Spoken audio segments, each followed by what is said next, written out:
No problem. No, they don't charge. Literally pulled the island. Oh, wow. Really? Sure enough.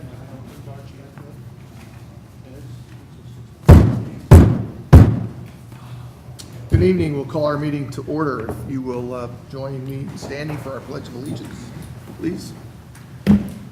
I pledge allegiance to the flag of the United States of America and to the republic for which it stands, one nation, under God, indivisible, with liberty and justice for all. If you'll remain standing, Pastor Jamie Alexander of First United Methodist Church here in Bella Vista will give our invocation. Let us pray. Faithful God, as we gather here tonight, we ask for your blessing to be upon the order of business and the concerns of our city.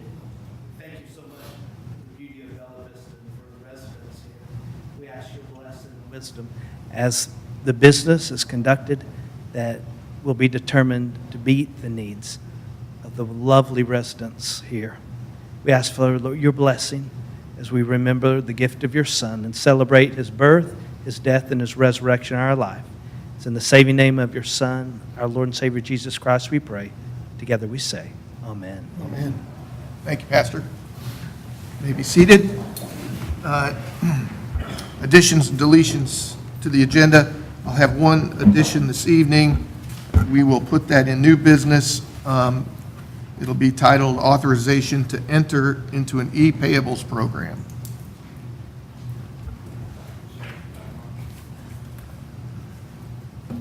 Anyone else have anything to add to the agenda this evening? All right, approval of minutes. Chair will entertain a motion to approve the minutes of our August 11th, 2016 board work session. So moved. Second. Any discussion? All those in favor? Mr. Chairman, And I have Josh's proxy. thank you. Let the record show that John Nuttall is voting for Joshua this evening. And approval of our August 18th, 2016 Board of Directors regular meeting. Do I have a motion? So moved. Second. Any discussion?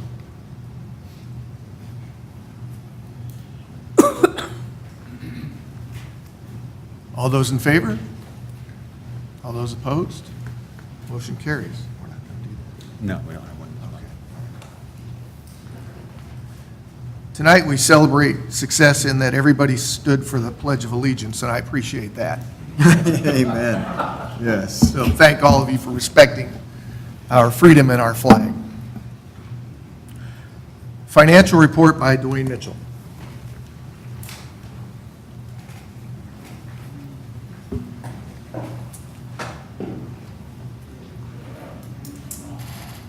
Come on, baby. Here we go. Okay, this will be the August year-to-date income statement, first starting with the POA.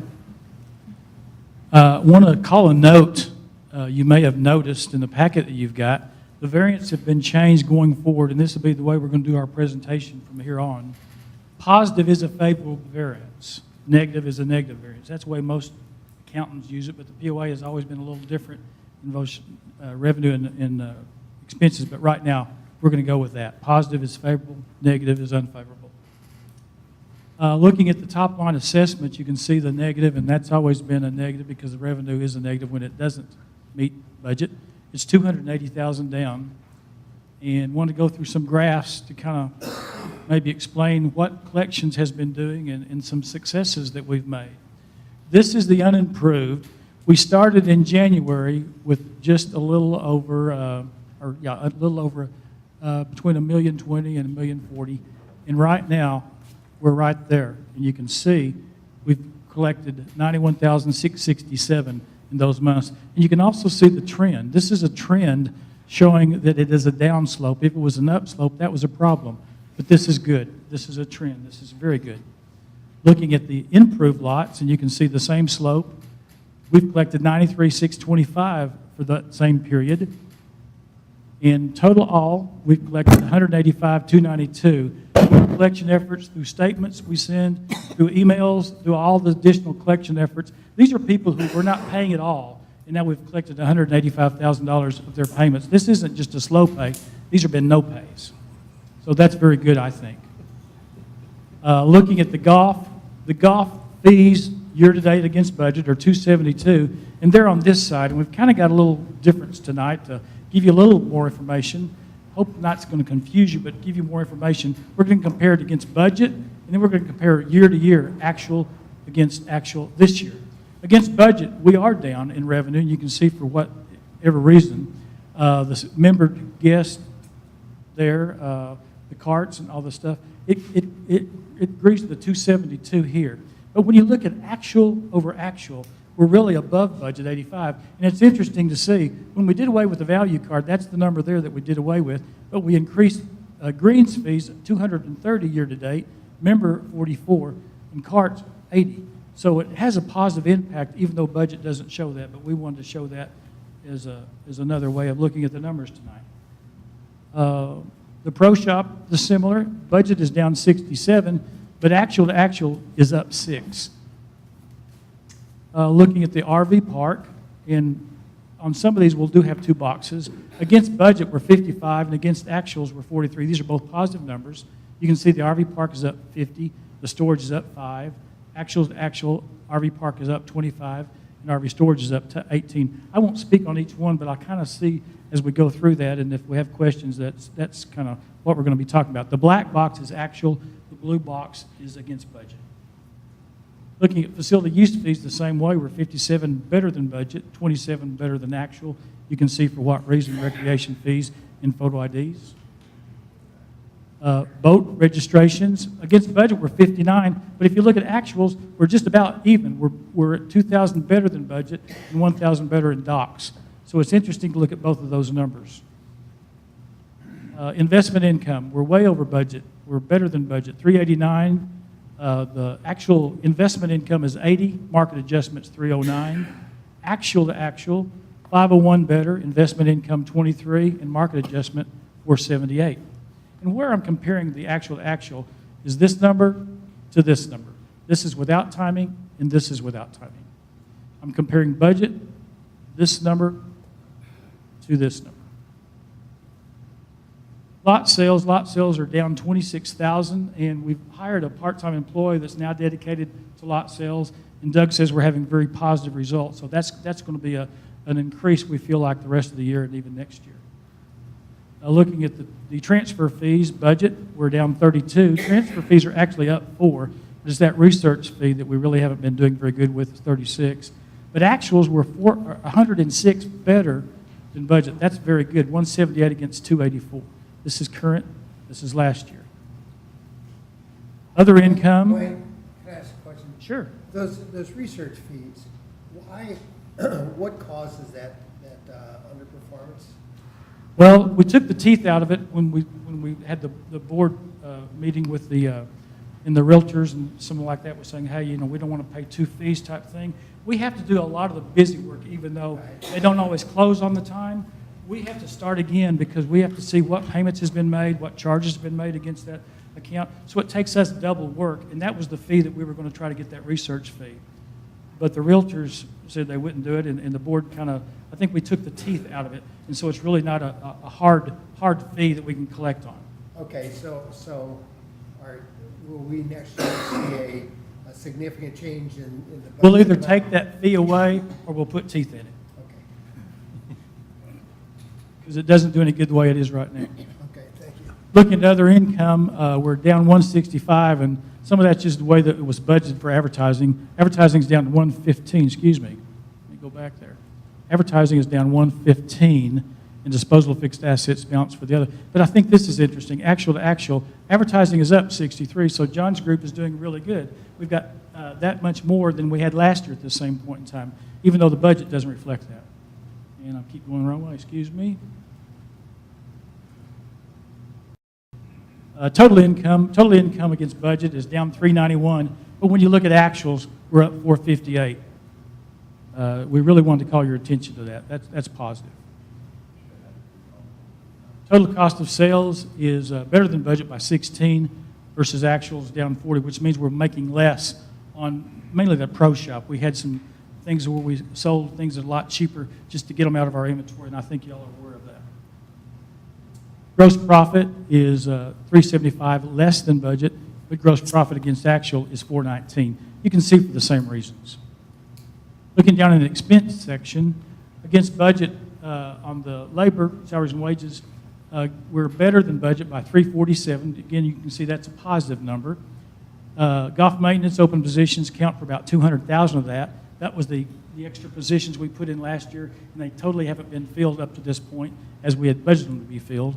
Golf operations open positions, cutbacks, and floods, 85,000 savings. MAC open positions, 45, and the balance is various vacancies, hours, and et cetera across the divisions.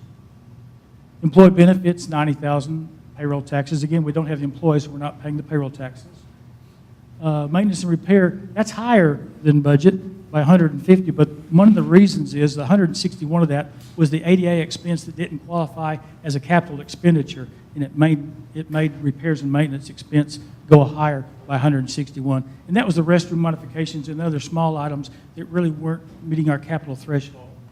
Against actual 265, and the difference there is the ADA and the floods. The Christmas floods, we had over $100,000 that we've already spent on that Christmas flood that hit 2016. Professional services, we've seen this number a little higher than budget, 13,000. IT consultants, appraisal, economic studies split with the city, and outside legal. Member elections, that's the assessment election, 20,000 higher than budget. Postage, member communications and publication mailing, 32. We've seen that number. Total expenses is 496, favorable to budget, better than budget. And total expenses actual were 477. But that doesn't take into account that the board changed some of the budget when we added the positions and stuff like that. So when you look at where we are to budget, we're 496. But when we look year-to-year comparison without knowing what the budget was changed, we're 477, if that makes sense. Any questions up to this point? Because this is kind of new, and I see some questions on your faces. Okay? Okay. Income cost of operation, net income budget is better than 115. In actual, it's almost flat, negative 17. Adding book value back of asset, we're down the simple cash flow. We're adding 30,000 back for the book value of assets sold, which isn't a cash expense. Capital projects, we have 230,000 savings because the ADA project, as we said, didn't qualify as capital, so we've reclassified to expense, and then other capital savings across the division. And then the reason the negative here is because we didn't have to use as many reserves that were set aside for that, so that's a savings in reserves. Reserves for other projects, 319, the ADA expense, 161, floods, 108, and marketing expense, 50. Looking at simple cash flow against budget, we're better than budget by 479,000, almost 500,000, and against actual, 314,000. We're doing good. Looking at the water. The investment income here is 238, better than budget. You can see again for the same reason, actuals 311 better. Water, you can see we're really 88 down against budget, but overall against last year, we're up 136. A lot of that is the water sales. We've got 114,000 more than we did last year. Other income, budget 61, actual 21. This is capital buy-in fees and miscellaneous. Total income, this is the water side. Total income against budget is 211,000. Against actual, we're 466 better. Water, year-to-date cost of sales, 32.9, and budget, 31. Gross profit, 166 better. Actuals, 333 better. In the expense section, there's just a few expenses here. Vacancies, 68,000 better than budget. And total expenses are 165, and total actuals against actuals is 175 different. You can see some of the supply accounts and the maintenance accounts that make up for that. We've had to do some more.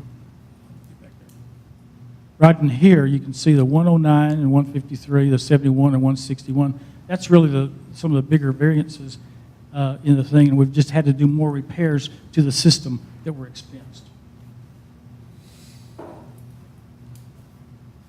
And keep going the wrong way. The income on this statement is 363 better against actuals 75 better. Capital projects, there's a savings of $3,000, less reserves used. Reserves for the project, that's some water, the flood, 3,000. And simple cash flow on the water is 336 against actual of 158. Any questions? Do you like the new way we're doing that? Does that help look at both two ways? Okay. Well, we're actually going to have a new variance column after the prior year to date where you'll see that yourself on each line item going forward. In financials next year, all of our financial reports that we do that's computer generated, those will be changed also with a positive variance, but it's going to take probably till the first of next year because we need to do some programming change on that. Thank you.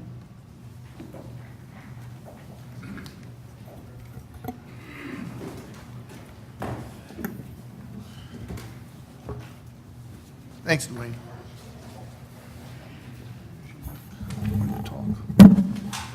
Response to previous open forum comments.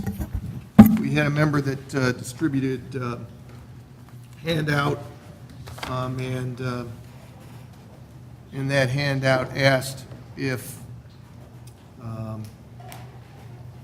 the board was pitting resident voters against non-resident voters in the assessment vote. I'll point to Article 5 of our founding documents. In there, it describes voting rights. Each member of our organization is entitled to one vote.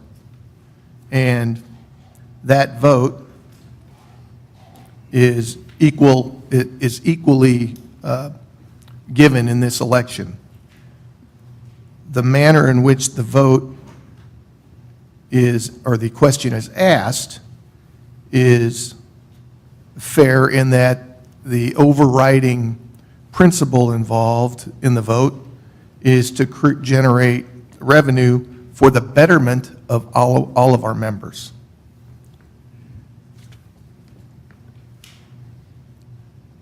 I'll ask if any other board members have any comments. I do. Ron? Those of us on the board listen to the opinions and the ideas and the thoughts of every property owner who expresses them.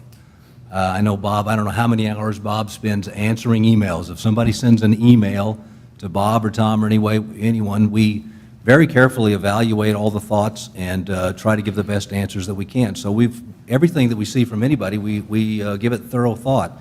And we've watched this and listened to this slogan that we've seen for a long time, "Go away POA," and have evaluated and tried to understand what that means. Now, since all of us, all property owners are the POA, I don't think it means that we should all go away and leave a ghost town. That's what it literally would be. So if it doesn't mean that, I've heard opinions and comments that the POA should go away and the city take over the amenities.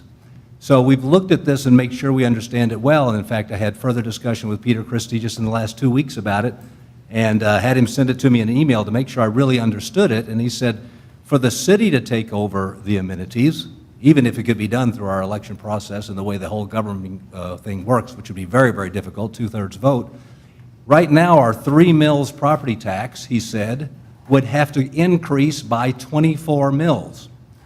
Now, you don't have to take my word for it. Call the mayor's office, confirm it, the way their structure is or something. But I don't think anybody would think, well, it makes sense to go from paying a few $100s a year for the amenities to many thousands of dollars a year in property tax, even if it could be done. So that doesn't make a lot of sense. So then I've heard, well, just the POA board and management and staff should all go away.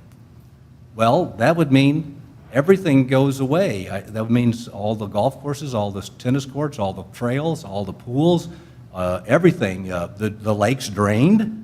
And I know the head of this organization, I'm told Mr. Parsons lives on one of the lakes. I don't think he wants the lakes drained. That doesn't make a lot of sense. So, these kind of things, if you follow them through logically, it's catchy, it rhymes, go away POA. A lot of people are confused. It may influence people. But if you actually follow down any possible path of this, you can't come to anything except what would be in the worst possible interest of every property owner. So I know, I've watched this board, it's been a pleasure to work with people, to really work hard to carry down things, and when you follow things through logically, and everybody working to try to do the things that we can see are in the best interests of property owners. And what we have here is unmatched on the planet. I mean, the lovely Bella Vista and all the amenities and what we get to live here, and for the price that we pay, is unmatched on the planet. But it's not free. A lot of people who are influenced would like to believe that there's some kind of way it can go away and be free. That's not going to happen. It's not true. Things are not free. We got to do the things that are in the best interest of all the property owners. That's what we're working to do. And we will continue to listen to any and all thoughts, but I hope people who are influenced these things, this kind of rhetoric will really carry it through and logically themselves and see what it would actually lead to. Thank you. Anyone else? Okay. Open forum. This is an opportunity for our members to address the board. Please approach the microphone, give your name, your address, and limit your comments to 3 minutes.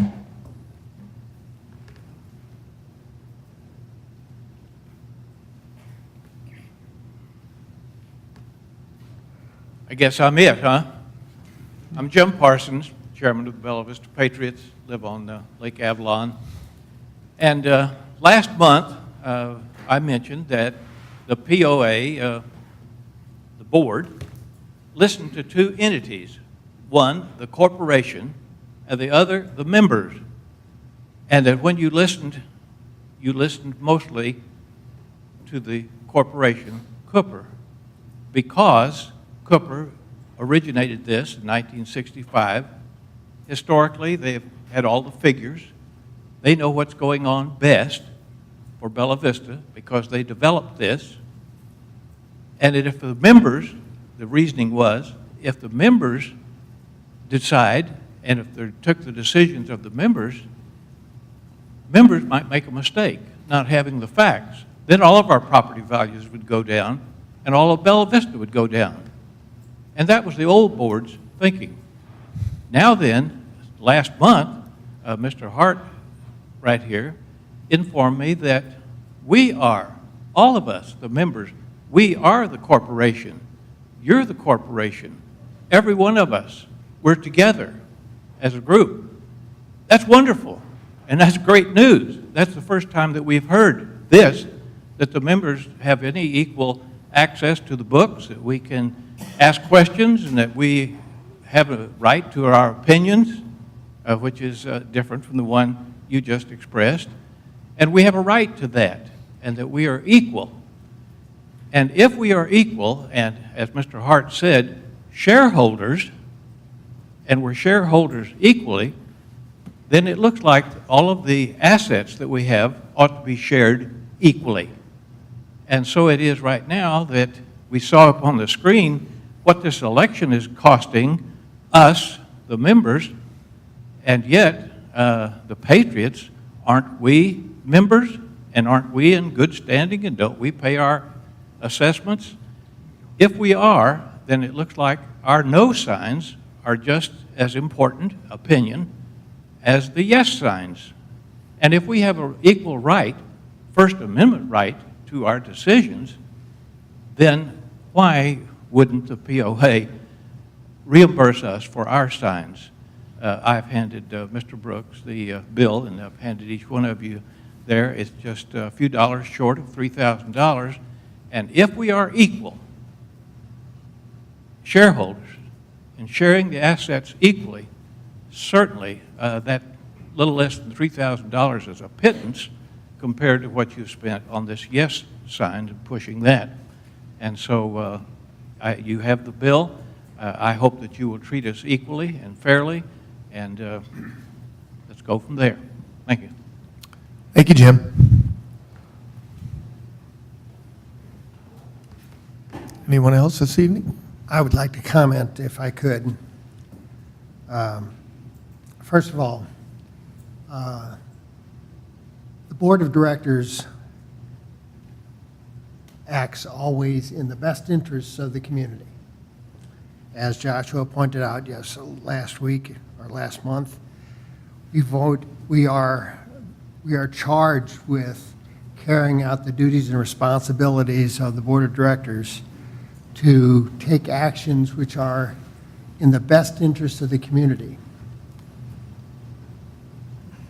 As such, we would never propose an action which we think is contrary to the best interest of the community. Consequently, when the board takes action to propose an assessment increase, we are taking an action that is in the best interest of the community. And I would say that the only signs that the board should ever post are signs in the best interest of the community. Those signs should say yes, vote yes for the assessment, because we have already determined that it is in the best interest of the community for the assessment increase to be approved by the community. We would be ridiculous if we would say, vote no. We're offering to the community a vote to increase the assessments, and we're going to go around and post signs that say, vote no? That's ludicrous. Likewise, the Patriots are a small number of people in the community. We will not ask every member of the community, do you want to say, oh, don't vote, don't turn in your ballot? So we're going to make a whole bunch of signs that say, don't turn in your ballot. And then we're going to also say, well, vote yes for the developed properties and no for the undeveloped properties. So let's make a whole bunch of signs. Do we have to have signs made for every position? We are going to have signs made that best represent the interests of the community. And the best interests of the community are that the signs say, vote yes on the assessment increase. Because we collectively have said that that's what's best for us. That's what's best for the community.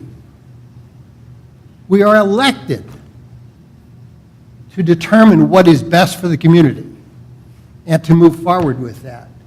We were elected to do what's best for the community, and thus we hired that man down there, Mr. Judson, to lead us into the future. Pat, in the spirit of fairness, I'd ask you to finish up.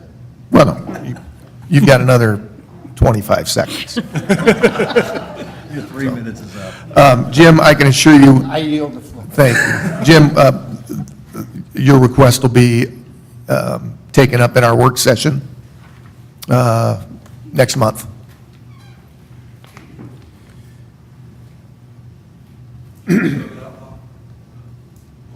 Oh, yeah, certainly. Chuck Leffler, 27 Cargill Drive. You know, you say everything's in our best interest, what you think. I'm still having a hard time dealing with the $700,000 that was turned down on the land out here. Bird in hand is worth two in a bush. And why we didn't take that $700,000, I don't know why. It's an immediate, it was cash. We need money, I guess. So you tell me. I've been trying to find out what the taxes are on that land out there. How is it carried? By Arkansas taxes, Arkansas or Missouri taxes? Are they two separate bills? I'd like to find out what the taxes are on that property. Okay. And I'm not having real good luck finding out. I asked Pat, and he wouldn't tell me. No, Chuck, I said I didn't know. Huh? I said I didn't know. No, you said you wouldn't tell me. Okay, I don't want to get an argument. That's a valid question. We will find the answer for you. Okay, thank you. That's all I want. Is there anything else there, Chuck? Anything else? So I understand it. You want to know the taxes, whether they're Missouri taxes or Arkansas taxes or both, and the amount. Together, I want one number of taxes on that property. Okay, one number combined, and then and then we'll go back to the board session, work session where we discussed why we decided not to go ahead with the sale, and we'll recap that next month again for you. See some plans, nothing on the golf course. Well, okay, all right, Bob, can I make a point here? yes. I don't know if the membership is aware or not, but on that vote, on that night, we had as yeas as nays. So effectively, it was a tie. And a tie, we couldn't take it over the top. But you did have board members who supported selling the Arkmo land. We just didn't get it done that night. Okay, all right, thank you. One other thing that I'd like to add to what Mr. Leffler asked us to do.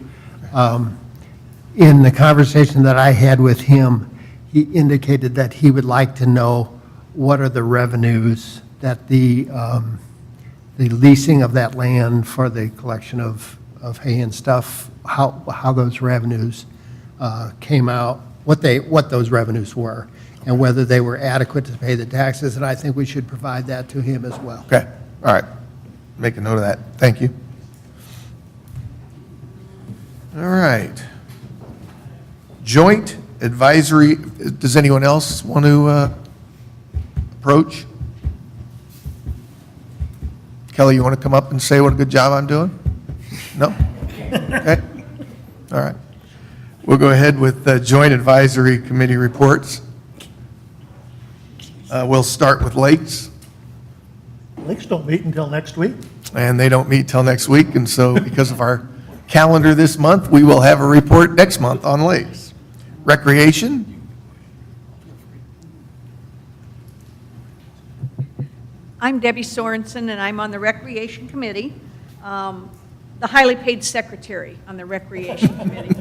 Anyway, we do have one opening for the committee, but we believe we have found someone, and we're processing that application right now.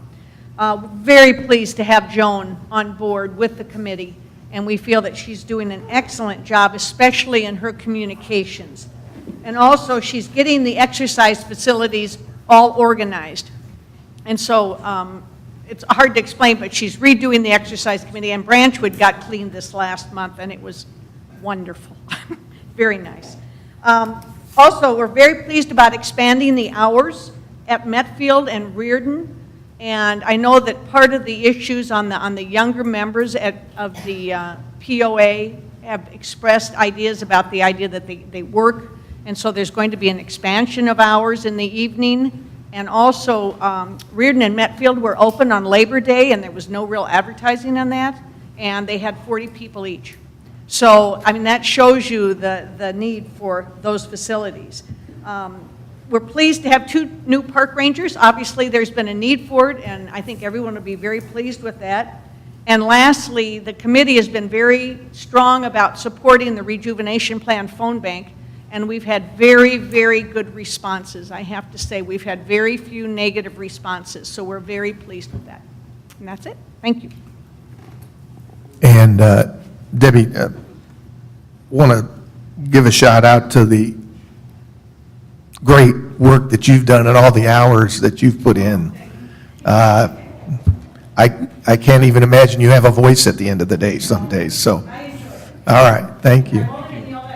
Okay.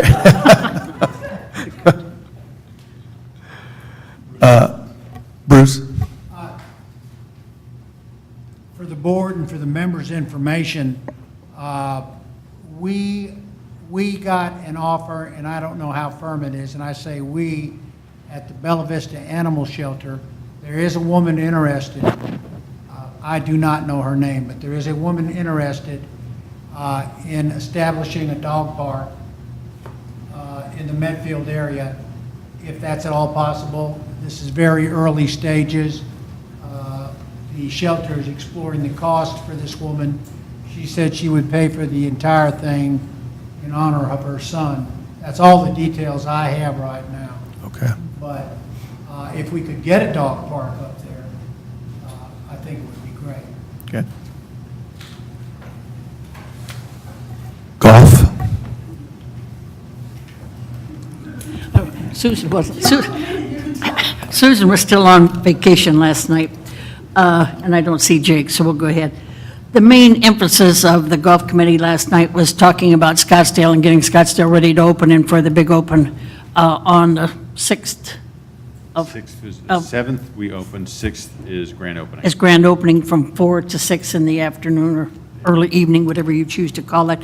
The courses themselves have been aerated and working on that. The junior program has completed for the year, and they've had a very successful year as well. And marketing, we talked about marketing with John and Susan both have done a lot of work on that, and you will see marketing in the future regarding golf, et cetera. Anything else, Ron? Jake does a much better job. The junior golf stuff this summer was a great success. I forgot how many came for that. It's, I remarked, I enjoy seeing all the high school golfers out there. There was a big event on Birksdale with 3 or 4 schools going on, so a lot of active things going on with golf.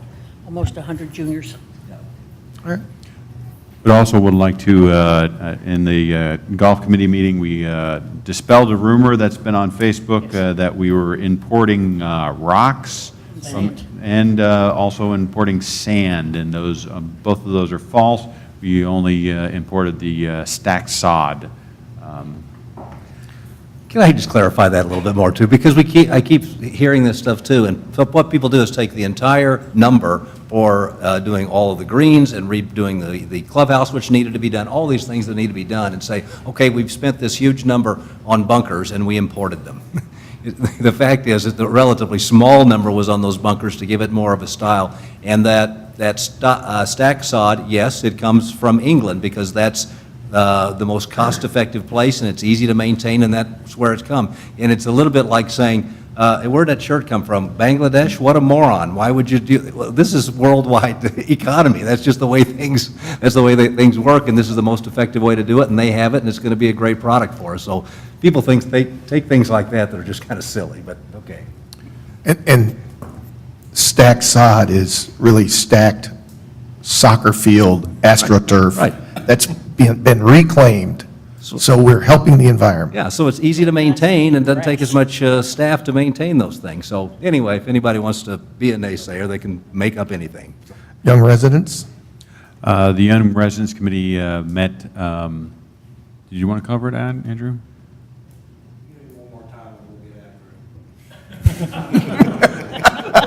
I'll take that as a no.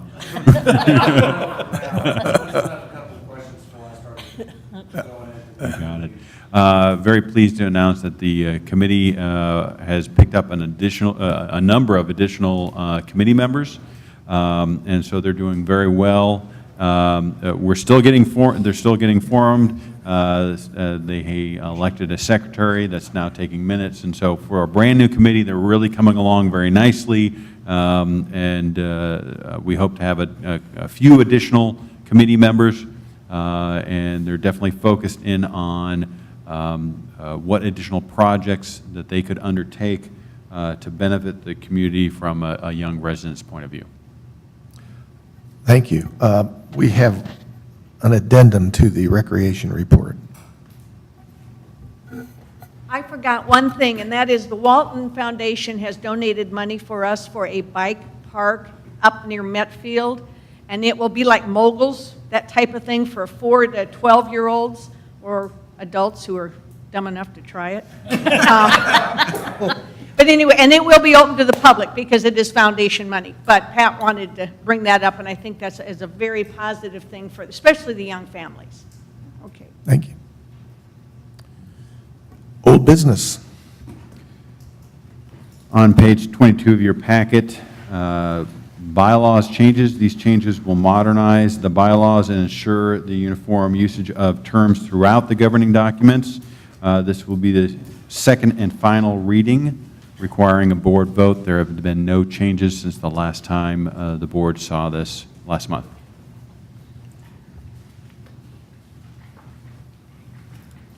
I'll entertain a motion to accept the bylaws as amended. So move. I'll second. Any discussion? Am I going to get to be a member of the club? Yes, you are. Okay. I've already made those corrections, Yes, there so. have been a change. There was a change. Yeah, I made the changes, unfortunately, included in tonight's packet, but other than those changes, we'll update the board members. Those are the only changes that'll be made. Somebody's got to be the new guy. All in favor? Any opposed? Looks unanimous. Under new business and on page 37 of your packet, with the departure of Ms. Henderson, who was our former corporate secretary, we are requesting the appointment of a temporary secretary, Amy Fader. In addition to that, anecdotally, we have hired a permanent replacement, but the assistant will not start until next week. I'll make a motion to confirm the Board of Directors vote taken on September 8th to name Amy Fader as the POA's temporary corporate secretary. Second. Any discussion? All in favor? Unanimous. We had a handout that we gave at the beginning of the meeting. This is a corporate resolution seeking approval to enter into an e-payable program offered through Arvest Bank. Arvest facilitates a majority of the POA's banking needs. By utilizing this plan, we anticipate the POA will receive a rebate of approximately $40,000 annually. This is very similar to a program that I utilized at my last community and was very successful.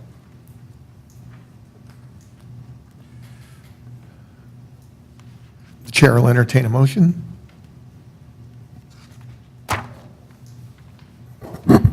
I make a motion that we authorize Bob Brooks to execute a resolution with the Board of Directors, POA Resolution 201605.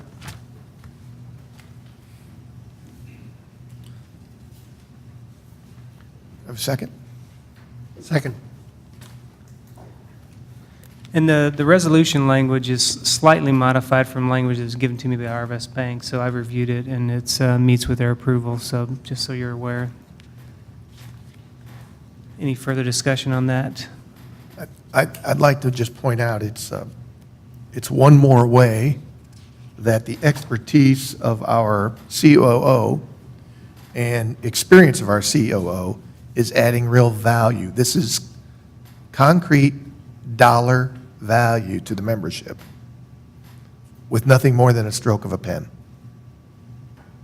So, thank you. All in favor? Any opposed? Unanimous.